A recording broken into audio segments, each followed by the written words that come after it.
Ahí es donde las cosas cambiaron. En el interior de la isla Kyoto, vivía un adolescente de 17 años llamado Jonathan Alexander Baker, o Johnny para abreviar. Johnny era un estudiante de la escuela nombrada en honor a Henry Fairfield Osborne, y su especialización era en el campo de la paleontología, aunque a decir verdad se le daba bastante bien en todas las materias, pero la paleontología era su favorita con diferencia. Johnny tenía un cabello liso y de color marrón claro, que hacía juego con su ropa de color verde con hombreras marrones oscuras y unos pantalones y zapatos también marrones. Su sueño más grande era ser paleontólogo, era el mejor de su clase en cuanto a esa materia, y sabía bastante sobre las criaturas prehistóricas, aunque había una que lo volvía loco. El imponente y poderoso tiranosaurio Rex, T-Rex, de lejos el carnívoro terrestre más grande y poderoso que el mundo haya conocido, que al prosperar en Saurland, se sabe que se hizo incluso más grande e imponente de lo que ya era, con los mayores ejemplares registrados alcanzando tallas de hasta 5,8 metros de altura, de 15 a 16 metros de largo, y pesando en media hasta 16 toneladas, y para la cereza del pastel, con una mordida capaz de pulverizar hueso, sin dudas una criatura asombrosa, y no sería extraño que a alguien como Johnny le encantase tanto. Johnny vivía con su maestra, la señora May. Él era huérfano, y nunca conoció a sus padres, ni a sus tíos, ni siquiera a sus primos o a sus abuelos. Era un misterio lo que había pasado con ellos, al menos para él, así que la señora May decidió adoptarlo y acogerlo, criándolo como si fuera su hijo. Era la única madre que Johnny conocía, y quien le enseñó todo lo que sabía. Johnny también era muy bueno peleando, más específicamente en artes marciales como el kung fu y el taekwondo, siendo también de los mejores de la clase en este aspecto. Lo único que podría decirse que a Johnny no le gusta o le da flojera hacer es trabajar, pero no porque sea vago ni mucho menos, de hecho es bastante dedicado y comprometido con el estudio y el trabajo. La cosa es que debe trabajar en una taberna de mala muerte llena de mujeres fáciles, borrachos, drogadictos y demás, básicamente llena de despojos humanos. Y tal vez se preguntarán, ¿por qué Johnny debe trabajar y en especial en un sitio como ese? Pues la respuesta es simple. Desde que la reina murió, la pequeña ciudad en la isla Kyoto está regida por un alcalde que es de todo menos buen político y líder, ya que en vez de mantener a su pueblo y procurar el orden, aprovecha su estatus social y político para imponer impuestos descaradamente altos, y usa toda forma posible para robarle el dinero a todos. Básicamente la ciudad de Kyoto está en la pobreza por culpa en un parásito corrupto que no debió llegar al poder, pero que de alguna forma lo hizo.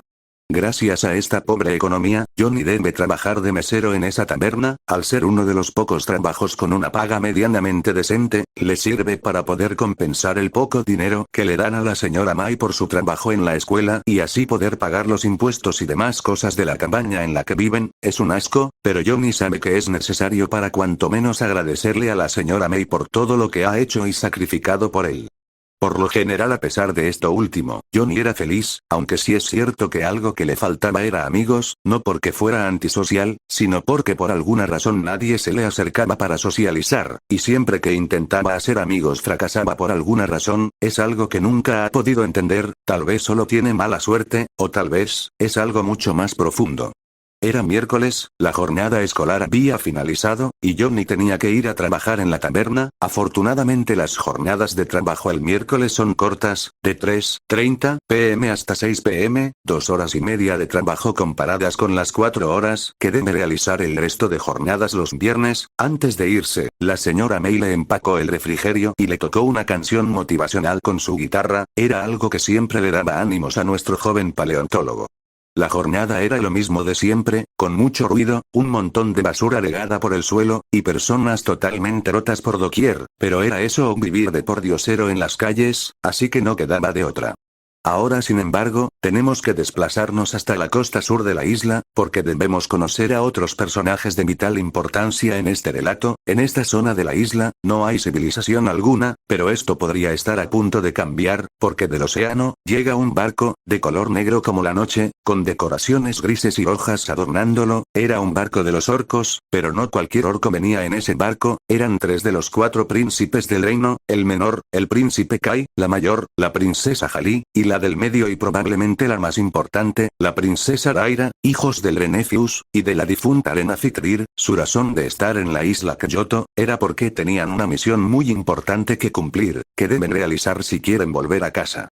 Kai tenía 15 años, era el menor de los hermanos, y a diferencia de la mayoría de su especie, tiene un profundo respeto por la naturaleza y era bastante alegre, hasta el punto que consideraba, aunque no lo expresaba abiertamente, que lo que hace su padre es una pérdida de tiempo y que en vez de buscar expandir su imperio por la fuerza, debería buscar hacer las paces con las demás razas. Se especializaba combatiendo con las shurikens, además de evidentemente el combate mano a mano.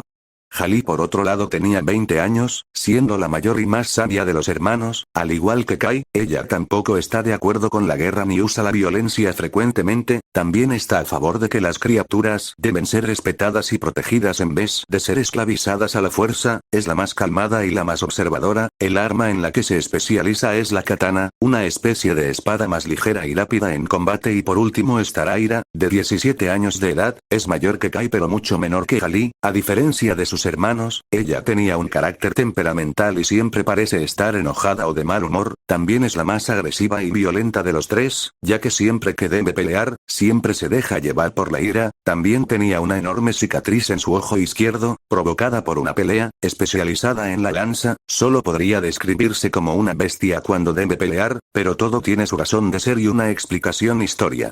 Es hora chicas, entremos en la aldea y acabemos con la misión en un parpadeo decía Kai emocionado, pero Jalí le bajó los humos no seas bestia Kai, no podemos echarnos de cabeza sin saber a qué nos enfrentamos, tenemos que esperar el momento oportuno para entrar, contestó la hermana mayor a menor, a lo que él reprochó. Solo quiero volver a casa cuanto antes, hemos estado 2 años enteros buscando, esta podría ser nuestra última oportunidad y la estamos desperdiciando por ser según tú pacientes, ¿tú qué dices Raira?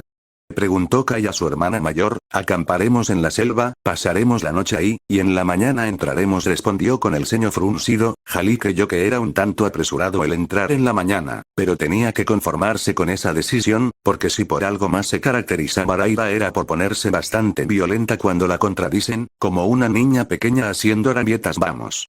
Así que los hermanos agarraron sus cosas, y se adentraron en la selva, pero lo interesante eran las criaturas que los acompañaban, por un lado, había un espinosaurio Aegyptiacus, uno de los mayores terópodos descubiertos, midiendo 5,2 metros de alto, 16 metros de largo, y pesando unas 7 toneladas, tiene un tamaño importante, este enorme carnívoro con una gran vela en la espalda, cola parecida a la de un cocodrilo, y unas garras enormes, es un depredador a tener en cuenta, relucía un color azul oscuro, con un vientre y parte de su cráneo de color grisáceo, presentando una pequeña cresta negra en medio de sus cuencas oculares.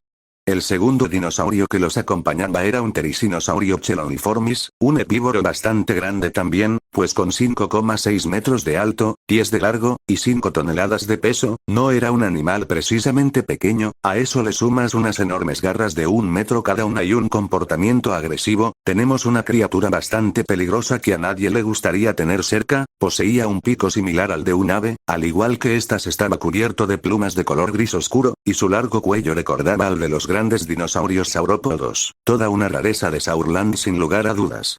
Y la tercera bestia que los acompañaba, era un mamífero, pariente del elefante, un Deinotherium, en esencia era un elefante africano, pero con una trompa y orejas más pequeñas, unos colmillos ubicados debajo de su mandíbula y orientados hacia el suelo, y mucho más grande, alcanzando 6 metros de alto y pesando 10 toneladas, una bestia titánica a la que no les gustaría hacer enojar, pues los aplastaría como simples panqueques y los dejaría irreconocibles.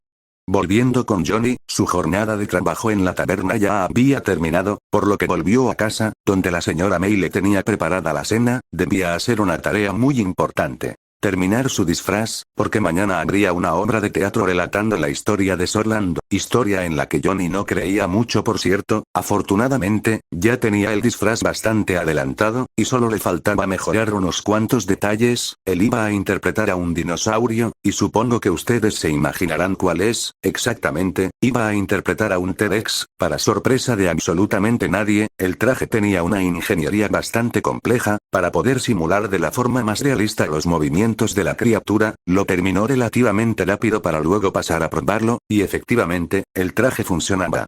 Ya había terminado de hacer tareas, ahora solo tenía que relajarse un poco, y qué mejor forma de hacerlo que tocando un poco de música con la señora May, era uno de sus pasatiempos favoritos, tocaron y tocaron hasta que se durmieron, tenían que descansar pues el día siguiente iba a ser muy importante, no solo por la obra de teatro, sino porque ellos no lo sabían, pero ese día supondría un gran cambio en la vida de Johnny, que lo embarcaría en un gran viaje en busca de quien es en realidad. Por la noche, Johnny comenzó a soñar, se encontraba en un pastizal, tan hermoso, que parecía un lugar divino, no tenía ni idea de lo que era, pero eso no era de importancia comparado a la figura que apareció ante él, al estar ensombrecido por la luz que brillaba a sus espaldas, Johnny no pudo reconocerlo, el ser misterioso entonces exclamó. Johnny Baker, llamando a nuestro protagonista, ¿tú quién eres? ¿En qué puedo ayudarte? Preguntó Johnny al espectro, eres mucho más de lo que crees, lo que te espera definirá tu destino, y el de toda la raza humana contestó el espectro, ¿a qué te refieres con eso? No soy alguien destinado a cargar con tal responsabilidad contestó Johnny confundido, pronto descubrirás a qué me refiero afirmó el ser, antes de desaparecer. A la mañana siguiente Johnny despertó, confundido por el sueño que tuvo, pero no le dio mayor importancia, tenía asuntos más importantes que hacer, pero aún así le contó a la señora May de ello. May, anoche tuve un sueño muy extraño, soñaba que estaba en un campo, parecía ser el cielo, y en él un espectro me dijo que el futuro de la humanidad estaba en mis manos y que pasaría algo que definiría mi destino, fue algo muy raro para ser honesto, ¿no crees? Afirmó Johnny, uno no lo sabe, pero a veces, los sueños son mucho más que una simple fantasía respondió la señora May. Pero no se molestaron en seguir indagando en el tema y se dirigieron a la escuela, la obra de teatro comenzaba a las 9 a.m., y tenían que estar ahí como mínimo una hora antes para hacer todos los preparativos, maquillaje, probar los disfraces, y demás, en resumen, no era un simple paseo por el campo, llegaron a las 7 a.m. a la escuela, donde estaban el resto de compañeros de clase de Johnny, cada uno tenía un papel diferente en la obra, unos interpretarían guerreros de las tres razas, otros interpretarían a las criaturas prehistóricas, y los del grupo de música se encargarían de interpretar las canciones compuestas por la señora May. Ahora bien, tenemos que volver brevemente con los hermanos orcos, porque como ya saben, tienen un papel fundamental en esta historia, y en lo que está a punto de pasar particularmente, tenemos que buscar la forma de entrar sin levantar sospechas decía Raira bastante alterada, como iban tres orcos a entrar en la ciudad sin llamar la atención de nadie. Pues bueno, afortunadamente para ellos, Jalí logró robar unas túnicas, guantes y zapatos, con los cuales podrían hacerse pasar por humanos, ya con esto, comenzaron el plan. Ahora sí, volviendo con Johnny, ya faltaban menos de 15 minutos para que comenzara la obra, el teatro estaba lleno, y listo para recibir la función, la obra se llamaba La guerra por Sorland, y relataba cómo ocurrió la guerra de los 20 siglos, sería un espectáculo en el que la gente presenciaría la crueldad de la guerra y por qué debía evitarse a toda costa, a Johnny le tocaba aparecer en el clímax, interpretando a un T-Rex de la Alianza de las Razas, en la batalla final cuando la última alianza de hombres y enanos lograron repeler a los orcos, y expulsarlos a los límites del supercontinente. Raira y sus hermanos estaban cerca, habían estado buscando su objetivo por toda la ciudad, pero al no encontrarlo, solo les quedó una opción, el teatro. Ahora bien, ustedes se preguntarán, ¿qué tanto buscaban? Pues aquí está la gran revelación, resulta que cuando fueron expulsados del reino de los orcos, Nephius no les permitió volver a casa sin el príncipe de los hombres, lo estuvieron buscando por todos a Urlando, pero al no encontrarlo, dedujeron que estaba en la isla Kyoto, y por eso estaban ahí. Al llegar al teatro, descubrieron que estaba cerrado, porque ya estaba totalmente lleno. Esta mierda está cerrada, coloquen la pólvora en el muro, vamos a volar esta cosa ordenó Raira, a lo que Jalí reprochó ¿estás demente? No hace falta usar la pólvora, podemos entrar de otro, enciende la puta pólvora ahora. Gritó Raira y amenazó a Ali con su lanza antes de dejarla terminar de hablar, de milagro Kai logró calmarla, pero al final, no tuvieron más remedio que hacerle caso a Raira y encendieron la pólvora. Jalí notaba que Raira estaba mucho más agresiva y temperamental de lo habitual, nunca había amenazado a nadie de los suyos con su lanza, si bien desde que fueron exiliados ya no era la misma, ahora era más evidente la maldad que crecía en su corazón, convirtiéndola en una persona mucho más fría, temperamental e inescrupulosa, exactamente igual a su padre, antes era solo una cascarrabias, pero ahora estaba convirtiéndose en un monstruo. La obra ya iba en la mitad, casi comenzando el desenlace, Johnny estaba preparado para entrar, ya tenía su traje listo, y se sentía muy animado, pero ni todo eso lo salvaría de la tragedia que estaba por ocurrir, Cuando menos lo esperaba nadie, un estridente sonido, similar al de un trueno se oyó, y una de las paredes del teatro se hizo pedazos, el pánico se hizo presente en un instante, toda la gente corría despavorida a la salida, Johnny buscó a la señora May, quien había quedado atrapada entre los escombros, los muertos y heridos ya se contaban por montones, Johnny cuidado.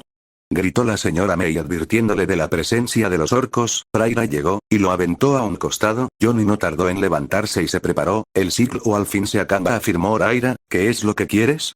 Le preguntó un Johnny enfurecido. Tú no lo entenderías contestó Raira, antes de atacarlo con todo lo que tenía, Johnny la esquivaba como podía, pero las probabilidades de que pudiera ganar eran muy bajas. Jali y Kai se mantuvieron distantes, no querían ensuciarse las manos de esta forma. ¿Deberíamos intervenir? Preguntó Kai. No hermano, somos mejores que esto, no te rebajes a las atrocidades por las que nos temen. Praira está cegada por la ira, ya no es la misma chica amable que conocíamos, contestó Jali decepcionada de su hermana menor. Johnny logró asestarle unos cuantos golpes a la orca, pero fue más lo que recibió, que lo que dio. Praira le conectó un potente puñetazo en el estómago que lo dejó sin aire, luego una patada giratoria en la cara, para finalmente derrotarlo arrojándolo hacia el otro lado del escenario. Johnny había quedado con múltiples heridas y moretones, y estaba demasiado débil para levantarse. Ahora sufrirás, como yo sufrí, le dijo Raira mientras que se acercaba peligrosamente a la señora May. Al ver la atrocidad que su hermana estaba a punto de hacer, Kai bajó corriendo. Detente. Gritó antes de agarrarla, pero Raira se lo quitó de encima de un par de golpes, para luego agarrar su lanza. Kai no podía hacer nada. Raira, ya basta. Le gritó Jali, suplicándole que no lo hiciera. Ustedes dos son patéticos, nunca debí dejarlos acompañarme, contestó Raira insultando a sus hermanos. No lo hagas, esta no eres tú. Suplicó Kai, en un último intento desesperado de hacer razonar a su hermana. Raira se quedó en silencio por unos segundos, y luego respondió. He pasado 2 años sintiendo la deshonra, la vergüenza, y el deshonor del exilio, esta es quien soy. Luego de decir esto, apuñaló sin piedad a la señora May en el pecho con su lanza. ¡No! Gritó Johnny. La señora May expiró su último aliento, y luego, su cabeza se desplomó en los escombros sin vida. Johnny estaba ya muy débil, lo último que vio antes de desmayarse fue el rostro de Raira, totalmente frío, y bañado en la sangre de la señora May. Johnny despertó en una celda, dentro del barco de los orcos. La celda constaba de una puerta de metal, con una ventanilla en la parte de arriba, por la que le pasaban la comida, y también una pequeña ventana por la que se veía el exterior. Estaba amarrado de manos y piernas con grilletes, por lo que no podía casi moverse. A su vez que vio todo esto, escuchó una voz. Esto es lo que te mereces. Era Raira, quien había llegado para aclararle unas cuantas cosas. Al reconocerla, Johnny estalló de ira e intentó atacarla, pero era inútil. Luego, Raira le habló. Esa tal señora May está muerta, yo la maté, ahora estás solo, no hay nadie que mueva un dedo por ti, serás llevado al reino de los orcos, y serás presentado ante mi padre, el rey Nephius, y él dictará tu destino. Espero que mueras como un despojo, o que te pudras en prisión, como la rata que eres. Luego de decirle esto, se fue que desplomarse, y llorar desconsolado. Habían matado a la persona que más amaba en el mundo, y ahora lo llevaban a un sitio totalmente desconocido para él. El viaje fue largo. Luego de llegar a tierra, continuaron a pie. Johnny tuvo una estancia terrible ahí, la comida que le daban era asquerosa, de hecho no comió nada hasta que comenzó a morirse de hambre, casi no recibía agua y Raira aprovechaba cada situación para insultarlo y lastimarlo psicológicamente, pero Johnny tenía un plan, ya no iba a aguantar más maltrato, y tampoco se resignaría a ser peso muerto o un prisionero de los orcos. Resulta que se había robado un cuchillo de los cubiertos que le daban para comer, con el cual fue abriendo un agujero poco a poco en el piso de la jaula, el cual tapaba cuando se sentaba o acostaba. Por ella planeaba escapar. Lo consiguió un día por la mañana, cuando le iban a llevar el desayuno, pero no tardaron en descubrirlo, y comenzaron a perseguirlo por la selva. Era un terreno que Johnny no conocía para nada, así que cada movimiento que hacía era al azar. Kai atacó con shurikens que Johnny esquivó de milagro, siguieron persiguiéndolo hasta que cayó por una zanja. Afortunadamente le había logrado sacar ventaja a los orcos al enredarlos en unas lianas, por lo que cuando llegaron no lo encontraron en ninguna parte. ¿A dónde se fue?, preguntó Kai. Ni idea, respondió Jali desconcertada. Praira soltó un fuerte alarido de ira, la única llave para volver a casa se le había escapado de las manos una vez más, pero no se dio por vencida, buscaría a ese humano y lo encontraría incluso si se escondía bajo las rocas. Por otro lado, Johnny había logrado agarrarse de una pequeña saliente, lo suficientemente amplia para poder esconderse de los orcos. Luego de escapar de la muerte, se dispuso a bajar. Estaba totalmente perdido, por lo que pensó en qué hacer. No le quedaban muchas opciones más que encontrar algún pueblo y luego pensar en el siguiente plan, así que de inmediato comenzó a caminar por la selva en busca de la salvación. Pero la noche estaba cerca, debía encontrar un refugio. La selva estaba llena de peligros, no había muchos sitios seguros donde esconderse, por lo que estaba expuesto a los depredadores nocturnos si no encontraba refugio rápido. Para colmo, comenzó a llover, así que ahora también debía lidiar con el frío. Afortunadamente, logró encontrar una pequeña cueva, de 2 metros de alto, y lo suficientemente ancha para poder entrar. Al hacerlo, taponó la entrada con ramas y piedras para estar protegido y calentarse un poco, pero aún con todo esto, se le dificultó dormir. A la mañana siguiente, Johnny salió de su escondite, y se dispuso a continuar con su plan, pero aún no tenía ni idea de a dónde ir. Esta selva era bastante diferente a la de la isla Kyoto, y no tenía ni la menor idea de dónde estaba. Tampoco había visto ninguna señal de fauna en los alrededores, pero eso estaba a punto de cambiar. De repente, escuchó unos sonidos como de animal, un animal bastante grande. Johnny siguió los sonidos hasta llegar a su procedencia. Era una selva bastante grande, por lo que no fue fácil encontrar a la cosa que los produjo, pero le esperaba una sorpresa gigantesca. En una pradera, encontró a la criatura que hacía los sonidos, un enorme Diplodocus carnegie, y se manifestó frente a él. Era uno de los saurópodos más grandes del Jurásico, y el que ostentaba el título del más largo de todos, con 37 metros de largo y pesando 40 toneladas, era un animal gigantesco. Lógicamente, Johnny estaba bastante sorprendido, no podía creer que tenía a un dinosaurio vivo frente a él. Parecía un sueño hecho realidad. El gigantesco animal bajó su cabeza soportada por su largo cuello, y olfateó al pequeño humano que tenía enfrente, para luego comenzar a desplazarse. Johnny lo siguió por la emoción y el asombro. Si esta sorpresa ya era bastante grande de por sí, la que venía iba a ser incluso mayor. Al llegar a un lago, pero no un lago cualquiera, era un lago lleno de criaturas prehistóricas por todas partes. Había de todo: triceratops, coritosaurios, estrucionimos, doedicuros, macrausenías, e incluso carnívoros como esmilodones, allosaurios, taspletosauриos y demás. Todos convivían en armonía alrededor del abrevadero. Era un lugar neutro para todas las criaturas. Incluso un allosaurio pasó al lado de Johnny, pero aparte de echarle un ojo y olfatearlo un poco, no le hizo absolutamente nada y solo se limitó a dirigirse al lago para beber. Johnny estaba muerto de sed, por lo que un tanto cauteloso bajó al abrevadero para también tomar un poco de agua. Fue entonces que se dio cuenta de dónde estaba, y no era para nada un sueño. La señora May tuvo razón todo este tiempo. Sorlando, la tierra prehistórica era real, la leyenda en la que él no creía se había cumplido.